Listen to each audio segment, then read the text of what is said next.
पवित्र आत्मा को समर्पण वहां से शुरू होता है जहां हृदय सच्चे रूप से परिवर्तन के लिए तैयार होता है। यह कोई बाहरी क्रिया नहीं है, न केवल आराधना में हाथ उठाना और न ही धार्मिक शब्दों की पुनरावृत्ति। यह कुछ गहराई से जुड़ा है, कुछ जो शाश्वत है। यह है अपने अस्तित्व के मूल में आत्मा को समर्पित कर देना। इससे पहले कि पवित्र आत्मा आपके जीवन में पूरी तरह काम कर सके, आपको मार्ग दिखा सके, आपको सामर्थ्य दे सके और परमेश्वर की महिमा के लिए उपयोग कर सके, वह पहले आपके पूरे हृदय तक पहुंचना चाहता है।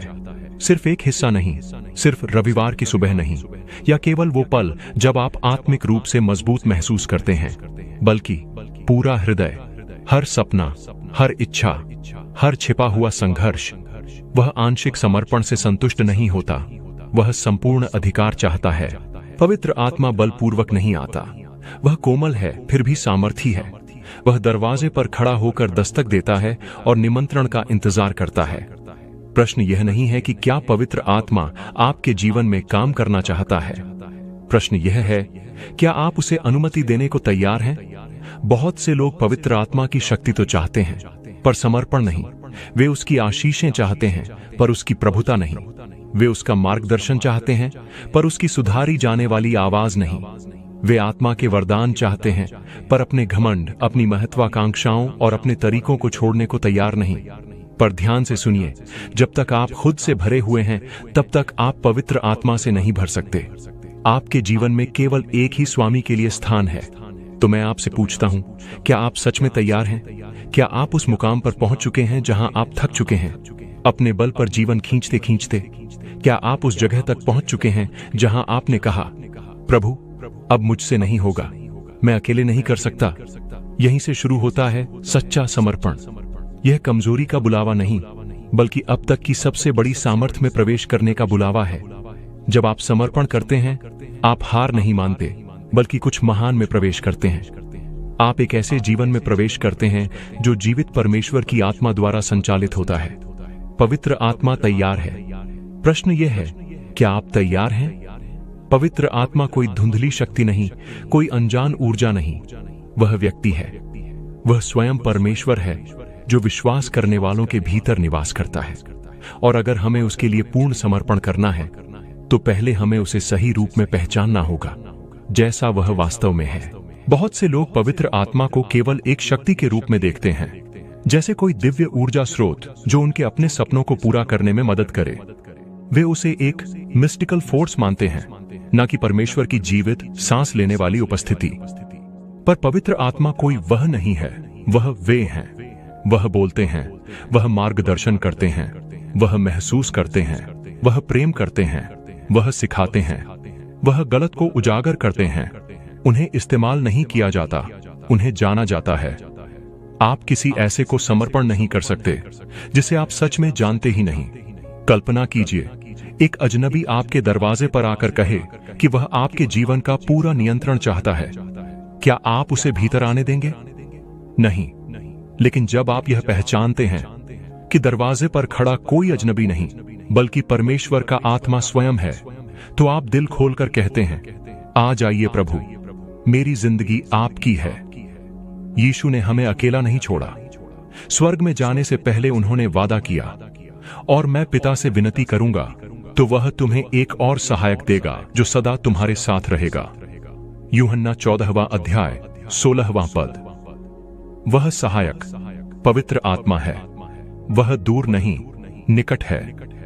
वह मौन नहीं, बोलता है। वह कुछ खास लोगों के लिए नहीं, हर उस व्यक्ति के लिए है जो उसे ग्रहण करता है। पर अब प्रश्न यह है, क्या आप उन्हें पहचानते हैं? क्या आप उन्हें परमेश्वर की जीवित उपस्थिति के रूप में मानते हैं, या बस एक भावना, एक पल की प्रेरणा समझते हैं? पवित्र आत्मा को समर्पण करने के लिए आपको उनके साथ संबंध बनाना होगा। हर दिन उनके होने को स्वीकार कीजिए, उनसे बातें कीजिए, उनकी आवाज सुनिए, और जब वे मार्ग दिखाएं तो आज्ञा मानिए। वह सिर्फ आराधना में मिलने वाला अनुभव नहीं है, वह परमेश्वर की सांस है जो आपके भीतर वास करती है। वे आपके साथ संगति चाहते हैं, निकटता चाहते हैं, और जब आप उन्हें जानने लगते हैं, ना कि केवल किसी सिद्धांत के रूप में, बल्कि एक जीवित उपस्थिति के रूप में, तब समर्पण बोझ नहीं लगता। तब यह संघर्ष नहीं बल्कि सबसे बड़ी खुशी बन जाती है, क्योंकि तब आप किसी अनजाने बल को नहीं बल्कि उस प्रभु को समर्पित कर रहे होते हैं जो आपसे बेहिसाब प्रेम करता है। पवित्र आत्मा दूर नहीं है, वह निकट हैं, वह बोल रहे हैं, वह इंतजार कर रहे हैं। प्रश्न बस यही है, क्या आप उन्हें पहचानेंगे और उन्हें अपने जीवन का पूरा नियंत्रण देंगे? पवित्र आत्मा को समर्पण करना सिर्फ एक बार का निर्णय नहीं बल्कि हर दिन का चुनाव है। यीशु ने यह बात स्पष्ट रूप से कही, यदि कोई मेरे पीछे आना चाहे तो अपने आप का इनकार करे, हर दिन अपना क्रूस उठाए और मेरे पीछे हो ले। लूका 9 अध्याय 23 पद। क्या आज आप उस समर्पण का निर्णय लेंगे? क्या आप उस आत्मा को पहचानेंगे जो आपके भीतर सांस ले रहा है और कहेंगे, हे प्रभु, मेरा सब कुछ अब तेरा है? हर दिन हमारे सामने एक चुनाव होता है। क्या हम अपनी इच्छाओं के अनुसार जिएंगे या पवित्र आत्मा की अगुवाई में चलेंगे? क्या हम अपने घमंड, अपनी योजनाओं और अपने तरीकों को पकड़े रखेंगे, या हम कहेंगे, प्रभु, मेरी नहीं, तेरी इच्छा पूरी हो? बहुत से विश्वासी एक बार पवित्र आत्मा को समर्पण करते हैं, पर जब जिंदगी कठिन होती है तो फिर से सब कुछ अपने हाथ में ले लेते हैं। वे आराधना के क्षण में झुकते हैं, लेकिन जब आत्मा आज्ञा का बुलावा देता है तो पीछे हट जाते हैं। पर सच्चा समर्पण कभी कभी का काम नहीं है, यह हर दिन का जीवन है। यह हर सुबह उठकर कहना है, हे पवित्र आत्मा, आज मेरा जीवन तेरा है, मुझे चला, मुझे दिशा दे। अपने आप को हर दिन त्यागना आसान नहीं है, यह हमारे स्वभाव के विरुद्ध जाता है। हमारा मन चाहता है नियंत्रण, हमारा घमंड समर्पण का विरोध करता है। लेकिन सुनिए, जब तक आप अपने स्वार्थ, घमंड और आत्म केंद्रित सोच को नहीं छोड़ते, आप पूरी तरह पवित्र आत्मा के अधीन नहीं चल सकते। एक को मरना होगा ताकि दूसरा जीवित हो सके।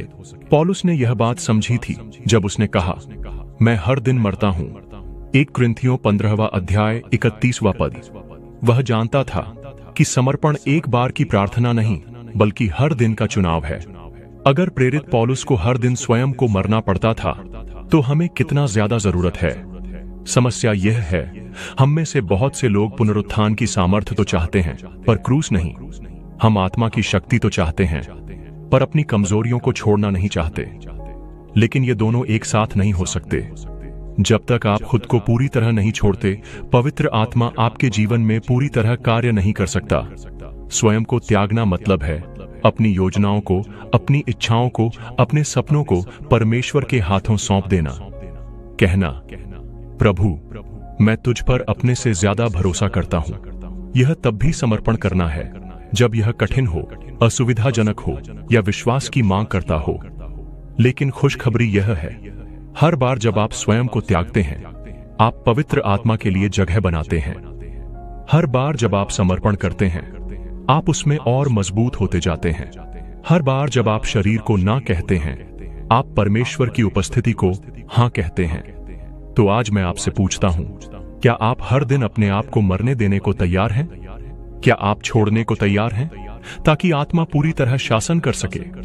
अगर हां, तो आप वह सामर्थ्य, वह आनंद और वह विजयी जीवन अनुभव करेंगे जो केवल पवित्र आत्मा से भरे जीवन में मिलता है। जब पवित्र आत्मा बोलता है तो हमारा उत्तर तुरंत आज्ञाकारिता होना चाहिए, बिना देर किए, बिना सोच विचार किए। यही है पूरी तरह समर्पित जीवन की पहचान।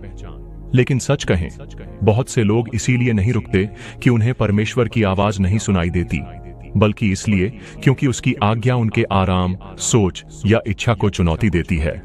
हम एक ऐसी दुनिया में रहते हैं जो कहती है, हर चीज को सोचो, तौलो, समझो, फिर फैसला करो। लेकिन आत्मा की अगुवाई सोच से नहीं, विश्वास से चलती है। पवित्र आत्मा हमेशा पहले पूरी योजना नहीं बताता। वह पहले एक कदम का निर्देश देता है और फिर विश्वास की मांग करता है। यहीं पर बहुत से लोग संघर्ष करते हैं, क्योंकि सच्ची आज्ञाकारिता विश्वास से होती है, न कि सब कुछ समझने से। सोचिए, एक सैनिक युद्ध भूमि में खड़ा है। उसका कमांडर आदेश देता है। क्या वह कहता है, मैं पहले प्रार्थना करके सोच लूं? नहीं, वह तुरंत चलता है, क्योंकि आज्ञा मानना कोई चर्चा का विषय नहीं होता। पवित्र आत्मा भी हमारा कमांडर है। जब वह बोले, हमें बिना बहस, बिना देर, बिना बहाना के उत्तर देना चाहिए। कई लोग समझते हैं कि समर्पण तब होता है जब वे तैयार महसूस करें, लेकिन आज्ञाकारिता भावना पर नहीं, भरोसे पर टिकी होती है।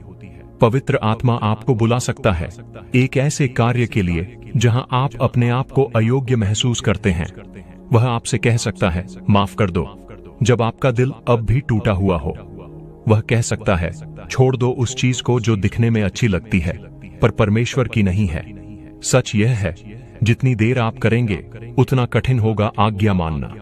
हर देर डर को जगह देती है, हर बहाना दीवार बनाता है, हर सोच विचार समय को खो देता है, क्योंकि देर से मानना भी एक तरह की अवज्ञा ही है। प्रेरितों के काम में फिलिप को देखिए। पवित्र आत्मा ने कहा, उस रथ के पास जाकर ठहर जा। प्रेरितों के काम 8वां अध्याय 29वां पद। कोई विस्तार नहीं मिला, कोई योजना नहीं दी गई, बस एक आदेश। और फिलिप ने क्या किया? वह दौड़ा। वह तुरंत आज्ञा मानकर चल पड़ा, और उस आज्ञाकारिता के कारण एक इथियोपियाई अधिकारी ने सुसमाचार सुना और बपतिस्मा पाया। सोचिए, अगर फिलिप रुकता, संकेत मांगता या पहले तर्क करता तो वह अवसर चूक जाता, और वो अधिकारी भी। अब सोचिए, हमने कितने आत्मिक अवसर खो दिए केवल इसलिए क्योंकि हमने देर कर दी। परमेश्वर को आपकी सोच विचार नहीं चाहिए, उसे आपकी आज्ञाकारिता चाहिए। अगली बार जब आत्मा कहे चल, तो मत रुकिए, मत सोचिए, बस कहिए, हां प्रभु, और फिर देखिए कैसे परमेश्वर असंभव को संभव बनाता है। पवित्र आत्मा के प्रति सच्चा समर्पण तब तक नहीं आता जब तक आपके भीतर परमेश्वर की उपस्थिति की भूख ना हो। आप उस आत्मा के अधीन नहीं हो सकते जिसे आप चाहते ही नहीं। समर्पण का मतलब केवल नियंत्रण छोड़ना नहीं, बल्कि यह उस एक के लिए गहराई से तरसना है जो इस दुनिया की कोई चीज पूरा नहीं कर सकती। कई लोग आत्मा की शक्ति चाहते हैं पर उसकी उपस्थिति नहीं। वे चमत्कार चाहते हैं पर संगति नहीं। वे मार्गदर्शन चाहते हैं पर आत्मा के साथ समय नहीं बिताना चाहते। सुनिए, पवित्र आत्मा उन्हें नहीं मिलता जो उसके प्रति उदासीन है। वह उन पर उतरता है जो उसे टूटे मन से चाहते हैं।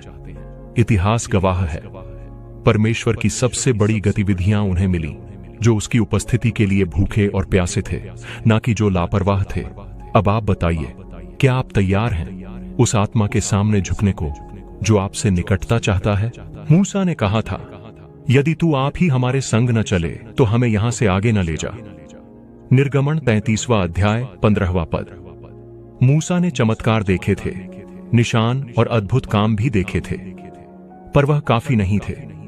वह परमेश्वर को खुद चाहता था, और क्योंकि मूसा की सबसे बड़ी चाहत परमेश्वर था, परमेश्वर ने उसे अपनी महिमा दिखाई। यीशु ने भी कहा, धन्य हैं वे जो धार्मिकता के भूखे और प्यासे हैं, क्योंकि वे तृप्त किए जाएंगे। मत्ती 5वां अध्याय 6वां पद। आज की समस्या यह नहीं कि पवित्र आत्मा अनुपस्थित है। समस्या यह है कि बहुत से लोग भूखे ही नहीं हैं। उनका मन व्यस्त है मनोरंजन से, बाहरी चीजों से, अपने आप से। इसलिए आत्मा के लिए कोई जगह बची ही नहीं। आप आत्मा को समर्पण नहीं कर सकते जब तक आप उसमें पूरी तरह डूब जाना न चाहें। इसीलिए बहुत से विश्वासी कमजोर और सामर्थ्यहीन जीवन जीते हैं। वे आत्मा का स्वाद चखते हैं पर उसमें तृप्त नहीं होते। वे उसकी उपस्थिति को छूते हैं पर उसमें पूरी तरह समा नहीं जाते। पर जो सच में समर्पण करते हैं वे केवल स्पर्श नहीं चाहते, वे चाहते हैं कि आत्मा उन्हें पूरी तरह भर दे। पवित्र आत्मा भूख का उत्तर देता है।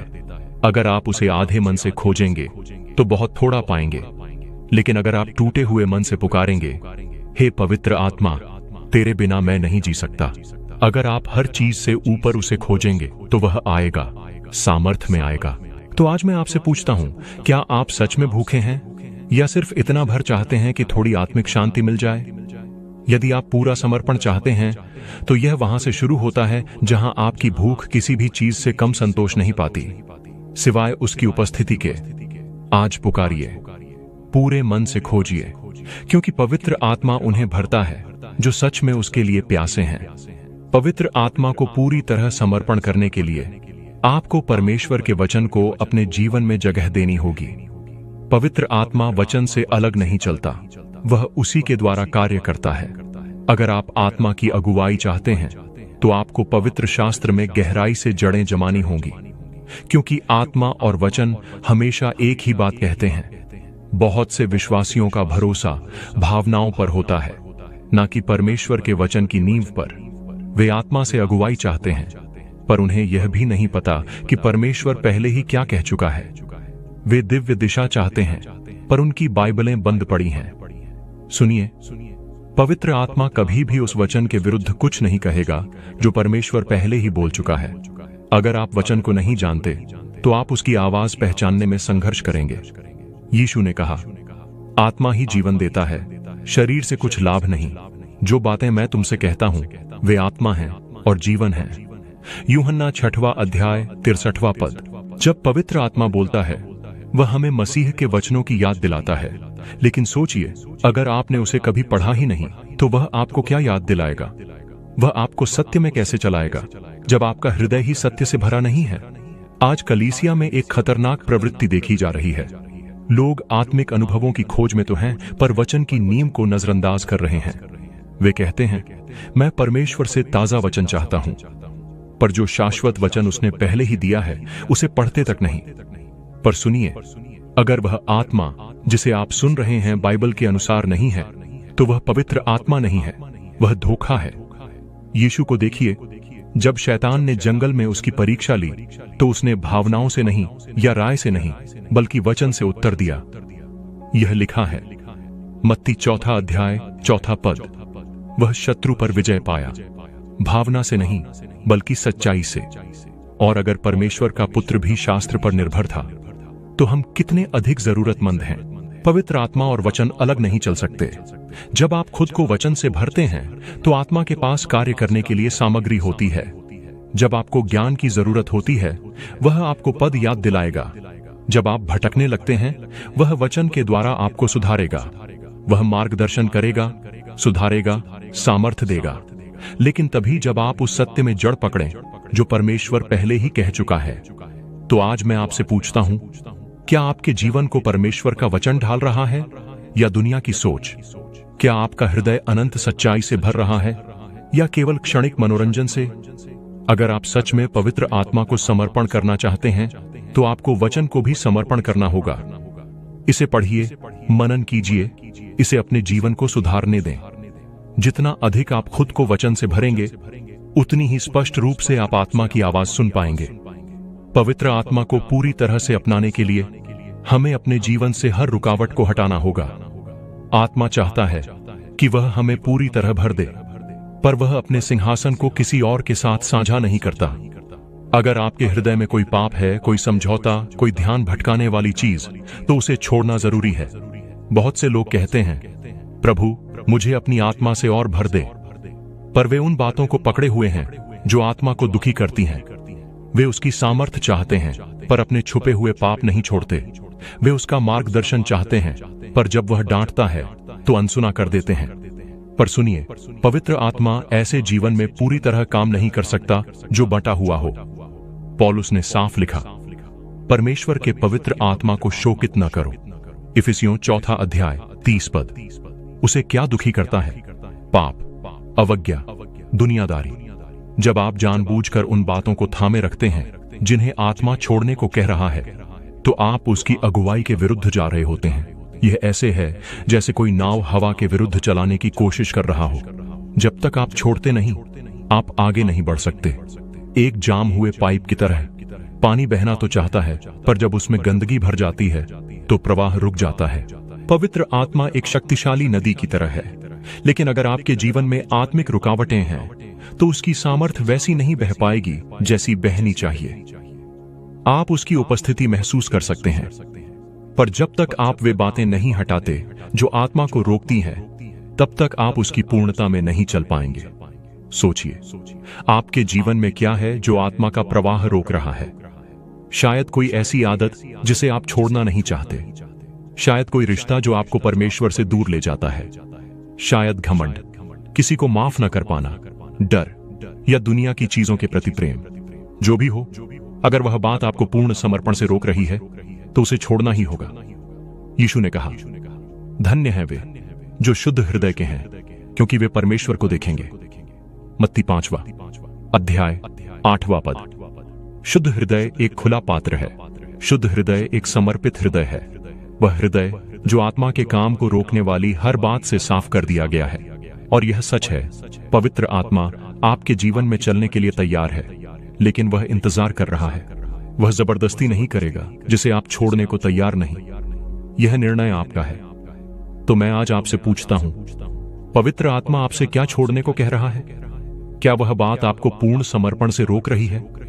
जो चीज आपको पीछे खींच रही है, उसे पकड़े न रहें। आज उसे प्रभु के चरणों में रख दीजिए। उसे आपको शुद्ध करने दें, आपको शुद्ध करें और हर रुकावट को हटा दें। क्योंकि जब आप मार्ग साफ करते हैं, तब आप आत्मा की पूर्णता को वैसे अनुभव करेंगे जैसे पहले कभी नहीं किया। पवित्र आत्मा को पूरी तरह समर्पण करने के लिए आपको निरंतर प्रार्थना का जीवन विकसित करना होगा। प्रार्थना कोई कभी कभार की रस्म नहीं है और न ही मुश्किल समय में आखिरी उपाय।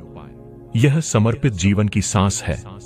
वह व्यक्ति जो आत्मा की अगुवाई में चलता है, वह केवल जब मन करे तब प्रार्थना नहीं करता, बल्कि हर समय परमेश्वर के संग संगति में रहता है। कई विश्वासी आत्मा से भरना तो चाहते हैं, लेकिन प्रार्थना के स्थान को नजरअंदाज करते हैं। वे परमेश्वर से मार्गदर्शन चाहते हैं, पर उसके साथ समय नहीं बिताते जो मार्गदर्शक है। पर सुनिए, आप पवित्र आत्मा की अगुवाई में नहीं चल सकते अगर आप लगातार उससे संवाद नहीं करते। यीशु ने हमें यह आदर्श स्वयं दिया। वह परमेश्वर का पुत्र था, फिर भी वह बार बार एकांत में जाकर प्रार्थना करता था। जब उसने अपने चेलों को चुनना था, तो पूरी रात प्रार्थना में बिताई। लूका 6वां अध्याय 12वां पद। जब वह क्रूस की ओर बढ़ रहा था, तो उसने अत्यंत पीड़ा में प्रार्थना की। लूका 22वां अध्याय 44वां पद। जब वह लोगों की भीड़ के बीच था, तो भी वह समय निकालता था केवल पिता के साथ रहने के लिए। मरकुस 1 अध्याय 35वां पद। अगर यीशु को भी ऐसे प्रार्थना जीवन की जरूरत थी, तो हमें उसकी कितनी अधिक जरूरत है। पौलुस ने लिखा, निरंतर प्रार्थना करते रहो। 1 थिस्सलुनीकियों 5वां अध्याय 17वां पद। इसका मतलब यह नहीं कि आपको हर समय घुटनों पर रहना है, बल्कि यह कि प्रार्थना आपका जीवन बन जाए। इसका मतलब है आप सुबह परमेश्वर से बात करते हुए उठते हैं, दिन भर उसके साथ संवाद में चलते हैं। आप किसी सभा या अवसर का इंतजार नहीं करते, आप हर क्षण उससे संगति में रहते हैं। पवित्र आत्मा प्रार्थना के वातावरण में चलता है। प्रेरितों के काम में जब पेंतेकोस्त का अद्भुत दिन आया, तो वे ऊपरी कोठरी में प्रार्थना कर रहे थे। प्रेरितों के काम 1 अध्याय 14वां पद। इतिहास में हर आत्मिक जागृति की शुरुआत प्रार्थना से हुई है। अगर आप आत्मा की पूर्णता अनुभव करना चाहते हैं, तो आपको प्रार्थना का जीवन बनाना होगा। और सुनिए, प्रार्थना केवल बोलना नहीं है, यह सुनना भी है। बहुत से लोग परमेश्वर के सामने अपनी मांगें तो रखते हैं, लेकिन कभी रुककर यह नहीं सुनते कि वह क्या कह रहा है। पर सच्चा समर्पण कहता है, प्रभु, मैं यहां सिर्फ बोलने नहीं आया, मैं सुनने भी आया हूं। यह अपने मन को शांत करना है, विचारों को थामना है और पवित्र आत्मा की आवाज पर ध्यान लगाना है। तो आज मैं आपसे पूछता हूं, आपका प्रार्थना जीवन कैसा है? क्या आप केवल आपातकाल में प्रार्थना करते हैं या आत्मा के साथ निरंतर संगति में रहते हैं? अगर आप सच में आत्मा की अगुवाई चाहते हैं, तो आज से शुरू करें। समय निकालिए, प्रार्थना को प्राथमिकता दीजिए। केवल जब जरूरत हो तब नहीं, बल्कि क्योंकि आप प्रभु को सबसे ज्यादा चाहते हैं।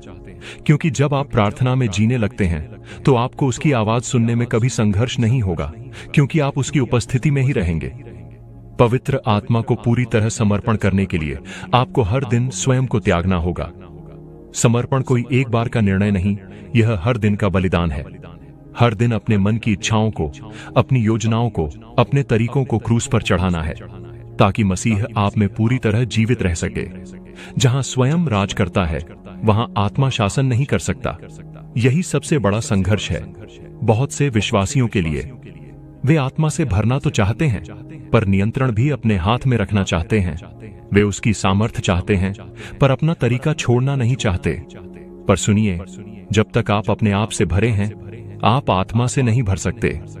यीशु ने स्पष्ट कहा, यदि कोई मेरे पीछे आना चाहे, तो अपने आप का इनकार करे, प्रतिदिन अपना क्रूस उठाए और मेरे पीछे हो ले। लूका 9वां अध्याय 23वां पद। उन्होंने नहीं कहा, जब मन हो तब त्यागो, या जब सुविधा हो तब क्रूस उठाओ।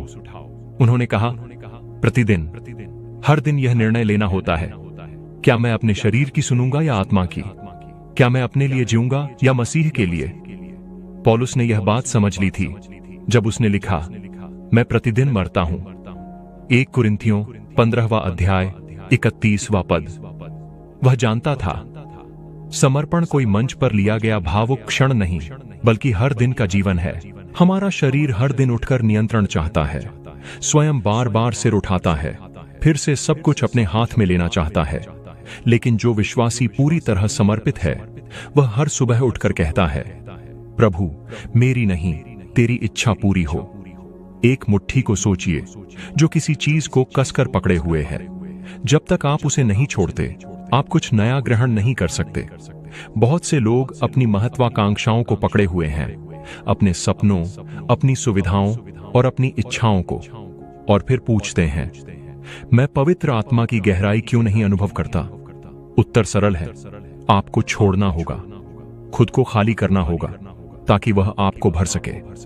पौलुस ने लिखा, मैं मसीह के साथ क्रूस पर चढ़ाया गया हूं। अब मैं जीवित न रहा, पर मसीह मुझ में जीवित है।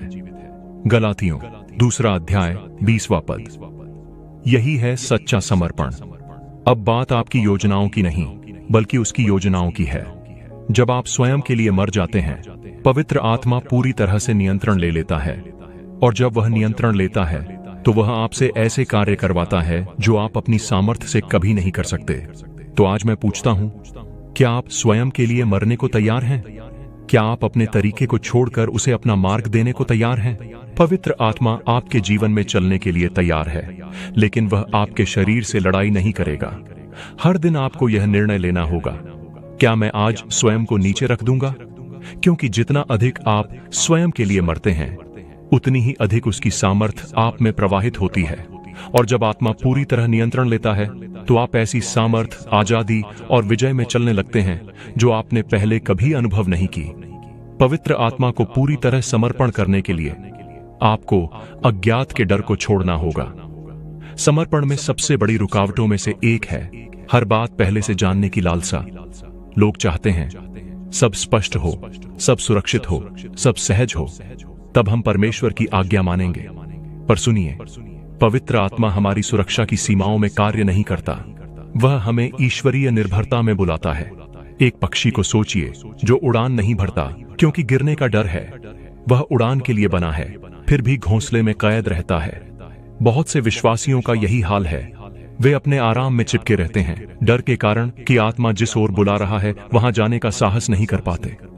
लेकिन सच्चा समर्पण कहता है, प्रभु, मैं तुझ पर भरोसा करता हूं, भले ही भविष्य अज्ञात हो।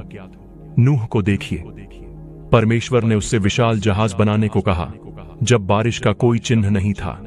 एलियाह को देखिए, परमेश्वर ने उसे एक विधवा के पास भेजा जिसके पास कुछ भी नहीं था।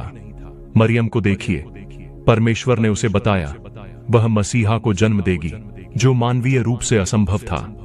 इनमें से किसी के पास पूरी जानकारी नहीं थी, पर उन्होंने आज्ञा मानी क्योंकि उन्होंने भरोसा किया। डर हमेशा आपको पीछे खींचेगा। असफलता का डर, लोगों की सोच का डर, परिचित चीजों को छोड़ने का डर। लेकिन याद रखिए, डर और विश्वास एक ही दिल पर राज नहीं कर सकते। पवित्र आत्मा डर नहीं देता, वह साहस देता है। इसीलिए पौलुस ने तीमुथियुस से कहा, क्योंकि परमेश्वर ने हमें भय की नहीं, पर सामर्थ, प्रेम और संयम की आत्मा दी है। 2 तीमुथियुस 1 अध्याय 7वां पद। अगर डर आपको पवित्र आत्मा को पूरी तरह समर्पण करने से रोक रहा है, तो जान लीजिए वह डर परमेश्वर की ओर से नहीं है। परमेश्वर का आत्मा आपको चुनौती देगा, आपको खिंचाव में डालेगा, आपको आराम के बाहर ले जाएगा, पर वह कभी आपको छोड़ेगा नहीं। तो आज मैं आपसे पूछता हूं, आप किससे डरते हैं? क्या बात आपको परमेश्वर की योजना में कदम रखने से रोक रही है? एक जीवन जो पूरी तरह आत्मा को समर्पित है, वह जीवन निश्चितता से नहीं, भरोसे से चलता है। जब रास्ता स्पष्ट नहीं होता, तब भी आज्ञा मानना। जब आपके पास सभी उत्तर नहीं होते, तब भी आगे बढ़ना। यह समझना कि भले ही आपके पास नियंत्रण न हो, पर परमेश्वर के पास है। इसलिए डर को छोड़िए, निश्चितता की जरूरत को त्यागिए, पूरी तरह समर्पण कीजिए, क्योंकि जब आप ऐसा करेंगे तब आप उस सामर्थ्य, उस निर्भीकता और उस स्वतंत्रता में चलेंगे जो केवल जीवित परमेश्वर के आत्मा से आती है। पवित्र आत्मा को पूरी तरह समर्पण करने का बुलावा केवल किसी खास के लिए नहीं है, यह हर विश्वासी के लिए है। यह कोई गंभीर आत्मिक लोगों के लिए विकल्प नहीं, बल्कि हर विजयी मसीही जीवन की नींव है। आदिकाल से ही परमेश्वर खोज रहा है ऐसे हृदय जो पूरी तरह उसके हों, ऐसे पात्र जो पूरी तरह समर्पित हों, ऐसे जीवन जो पूर्ण रूप से आत्मा के अधीन हों। सवाल यह नहीं कि क्या पवित्र आत्मा आप में कार्य करना चाहता है, सवाल यह है क्या आप तैयार हैं उसे अनुमति देने के लिए। समर्पण सुविधा के अनुसार नहीं होता। यह नहीं होता कि प्रभु यह हिस्सा तेरा बाकी मेरा। समर्पण पूर्ण होता है, निरंतर होता है, हर दिन का होता है। इसका मतलब है पाप को छोड़ना, अपनी योजनाओं को सौंपना, उस पर भरोसा करना जब समझ भी ना आए। यह कहना, हे पवित्र आत्मा मुझे पूरी तरह ले ले, मुझे बदल, मुझे भर, जो भी लगे मैं तेरा हूं। कुछ लोग आज तक पीछे हट रहे हैं। आपने उसकी आवाज को दबा दिया है। आप डरते हैं कि पूरा समर्पण आपको क्या कीमत चुकवाएगा। पर मैं आपसे कहता हूं, इससे बड़ी कोई खुशी नहीं, इससे अधिक कोई सामर्थ्य नहीं, इससे ऊंचा कोई उद्देश्य नहीं, जैसा कि पवित्र आत्मा के अधीन जीवन में है। तो आज निर्णय लीजिए, सब कुछ उसके चरणों में रख दीजिए, कुछ भी ना रोकिए। पवित्र आत्मा को आपको भरने दीजिए, सामर्थ्य देने दीजिए और अपने महिमा के लिए प्रयोग करने दीजिए। क्योंकि जब आप अंततः पूरी तरह समर्पण करते हैं तो आप ऐसे जीवन में प्रवेश करते हैं जो आपकी कल्पना से कहीं बढ़कर होता है। प्रिय मित्रों, अगर इस संदेश ने आपके दिल को छू लिया हो, अगर पवित्र आत्मा आपके भीतर धीरे से बोल रहा हो, तो अब और देर ना करें। यही वह समय है जब आप अपने जीवन की बागडोर प्रभु को सौंप सकते हैं। यही वह क्षण है जब आप कह सकते हैं, प्रभु अब मेरी नहीं, तेरी इच्छा पूरी हो। क्या आप आज पवित्र आत्मा को पूरी तरह समर्पण करने के लिए तैयार हैं? तो कमेंट में विश्वास के साथ लिखिए, मैं अपना सब कुछ प्रभु को सौंपता हूं। आइए हम मिलकर समर्पण की एक आत्मिक लहर फैलाए, जो औरों को भी बुलाए, जो अंधकार में रोशनी बन जाए। अगर यह संदेश आपके जीवन के लिए आशीष बना है तो कृपया इसे लाइक करें, शेयर करें और हमारे चैनल को सब्सक्राइब करना ना भूलें। आपका एक छोटा सा कदम किसी और के जीवन में बदलाव ला सकता है। प्रभु आपको आशीष दे।